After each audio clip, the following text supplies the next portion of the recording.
नमस्कार, मार्केट पंचनामा में आप सभी का स्वागत है। हफ्ते का पहला कारोबारी सत्र और एक शुरुआती वोलेटिलिटी के बाद भारतीय बाजारों में तेज बिकवाली सेकंड हाफ में आते हुए दिखाई पड़ी। 1400 पॉइंट की गिरावट, सेंसेक्स में निफ्टी भी एक 3.5% के फॉल के साथ डे लो पर बंद हुआ और इंडेक्स के सभी 50 के 50 शेयर आज तेज बिकवाली बंद हुए। निफ्टी बैंक 30,000 के नीचे गया, निफ्टी में 13,500 के लेवल्स को टेस्ट किया। इसके अलावा मिड कैप स्मॉल कैप में एक हैवी सेल ऑफ देखने को मिला। तो ओवरऑल एक वीक साइड पे मार्केट्स आज कामकाज करते हुए दिखाई पड़े और उसमें भी सबसे ज़्यादा उन शेयरों में बिकवाली रही जो कि यूके में एक्सपोजर रखते हैं, क्योंकि ऑब्वियस सी बात है यूके में एक जो नया कोरोना वायरस का एक मॉडिफाइड वर्जन सामने आया है, उसके बाद उन कंपनीज में जहां पर ज़्यादा एक्सपोजर है यूके में, उसमें बिकवाली आते हुए दिखाई पड़ी। मिसाल के तौर पर आप टाटा मोटर्स देखिए, मदरसन सुमी देखिए, भारत फोर्स देखिए, आईटी स्पेस की कंपनीज देखिए, जिसके अंदर कुछ हद तक मेजरली प्रेशर तो उनमें था जो कि फ्रंट पर आते हैं, लेकिन हाँ आईटी स्पेस कंपनीज में बिकवाली थी लेकिन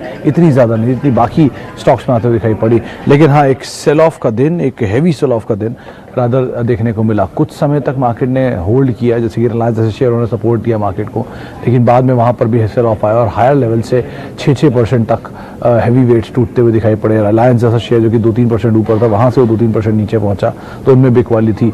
वो शेयर जो कि एविएशन से रिलेटेड है, जैसे कि इंडिगो हुआ, स्पाइस जेट हुआ, तेज बिकवाली वहाँ रही, जुबिलेंट फूड हुआ, पीवीआर हुआ। तो उन कंपनीज में जहाँ पर लॉकडाउन की चिंता बढ़ी है या फिर जो ट्रिगर्स बढ़े हैं उसके आधार पर तेज बिकवाली आज के सत्र के अंदर आते हुए दिखाई पड़ी। चलिए अब सवाल जवाब का सिलसिला शुरू करते हैं।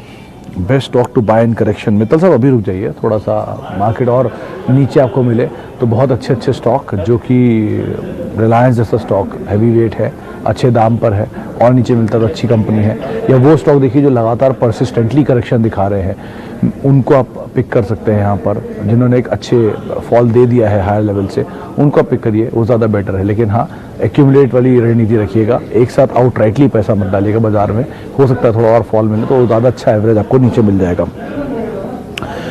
अच्छा तलवार साहब, कल बाजार कैसा रहेगा तो सब कुछ डिपेंड करता है शामी क्लोजिंग के ऊपर। यूके मार्केट वीक खुला था तो उसका इम्पैक्ट इंडियन मार्केट पर सेकंड हाफ के अंदर होता हुआ दिखाई पड़ा और न्यूज़ फ्लोज के आधार पर जो लगातार एक मूव आया था उसके आधार पर अब भारतीय बाजारों में थोड़ी सी प्रॉफिट टेकिंग आई है।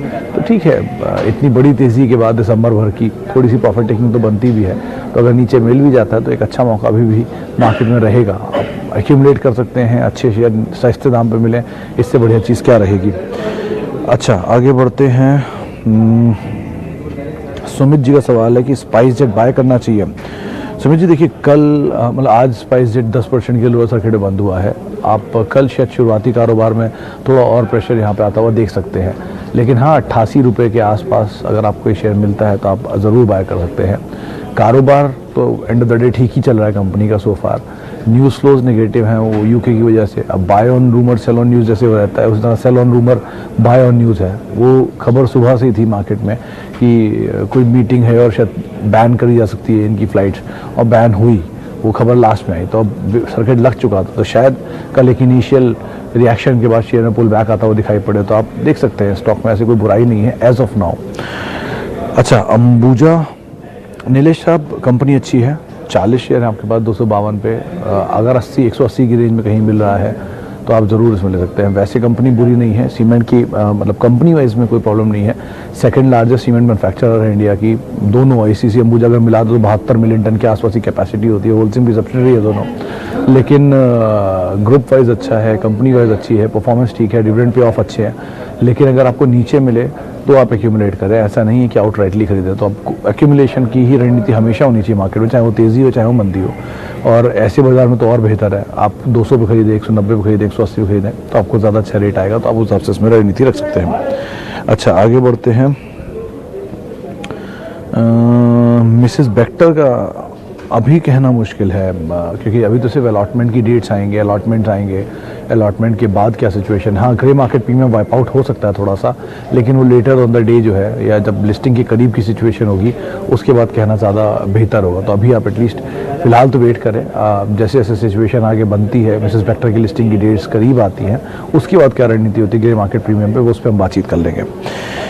अच्छा आगे बढ़ते हैं।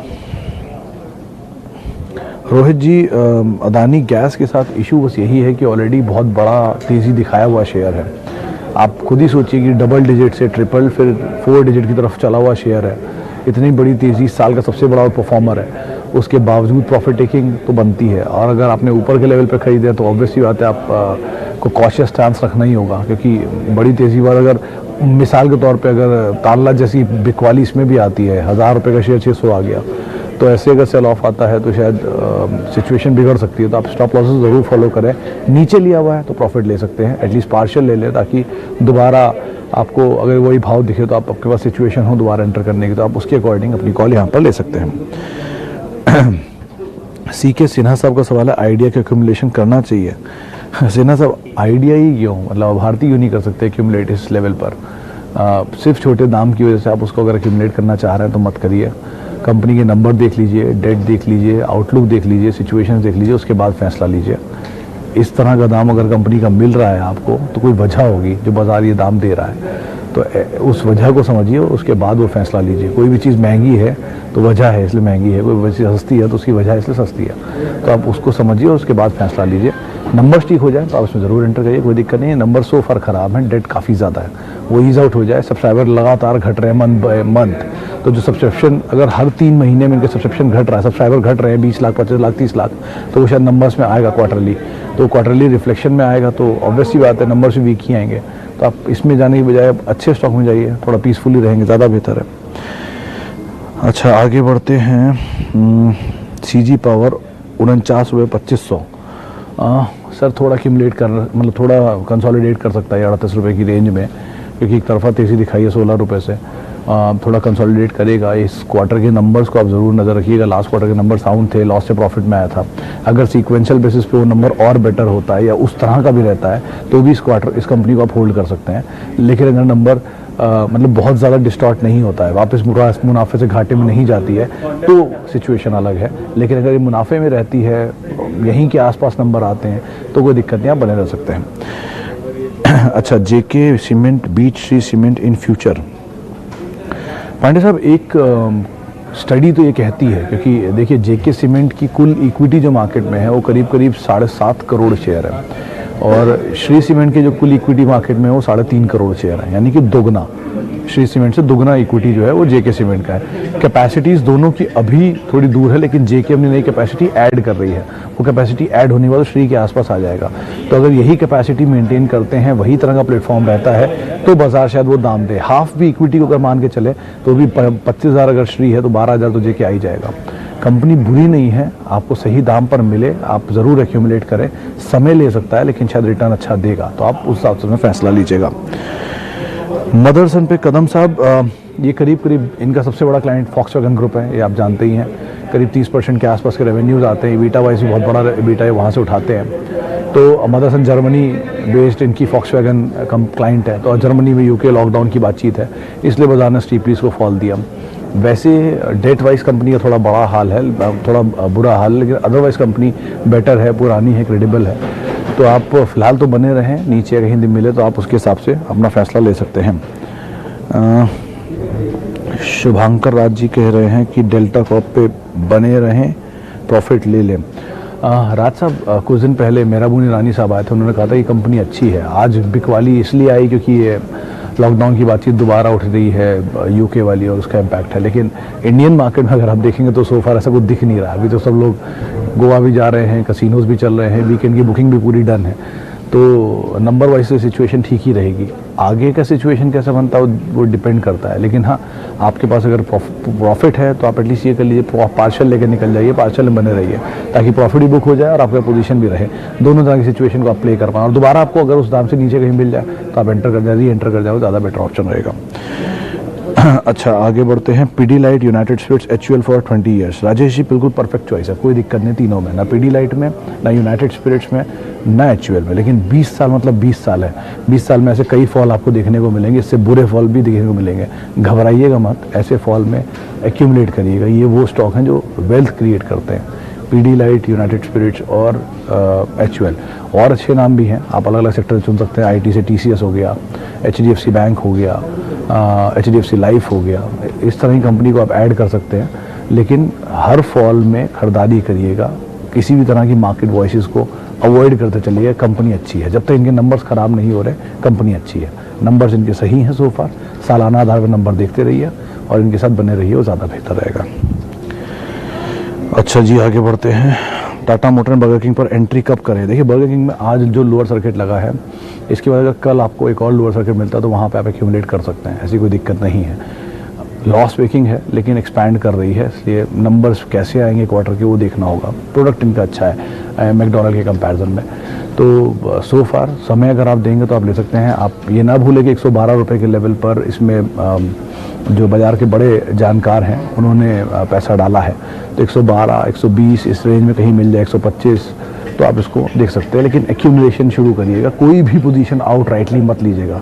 और टाटा मोटर के केस में तो अभी रुक जाइए, टाटा मोटर ऑलरेडी बहुत बड़ी तेज़ी दिखा के आया है, यहाँ से थोड़ा और नीचे आया तब लीजिएगा। बर्गर किंग ज़्यादा बेटर ऑप्शन अभी के लिए आपके पास हो सकता है। अच्छा, इतने सारे सवाल आ गए। JSPL अग्रवाल साहब, एक रिपोर्ट आज ही आई थी मेटल में, उन्होंने दोनों में आउट परफॉर्मेंस दी है। JSPL और टाटा मोटर दोनों को बाय साइड की रेटिंग है, 350 प्लस टारगेट दे रहे हैं JSPL के लिए। लेकिन हाँ, थोड़ा समय, फिर वही बात, क्योंकि ऑलरेडी बहुत बड़ी तेज़ी दिखा के आया है। कहीं नीचे मिले तो आप इसमें 20-30% के फॉल के बाद लीजिए, या फिर आपको लगता है कि बहुत बड़ी तेज़ी है, आई नहीं है अभी, आप और देख सकते हैं तो 10-10% करके जो फॉल आता जाता है वहाँ पर एक्यूमुलेट करें, वो ज़्यादा बेहतर रणनीति आपके लिए हो सकती है।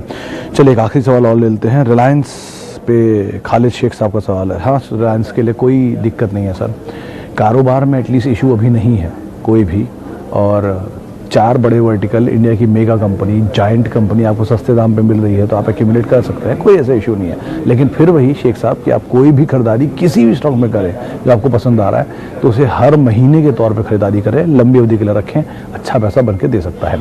चलिए इसी नोट के साथ अब फिलहाल मार्केट से पंचनामा में इतना ही। नमस्कार, बहुत बहुत शुक्रिया उन सभी लोगों का जिन्होंने हमसे बातचीत की, और बहुत बहुत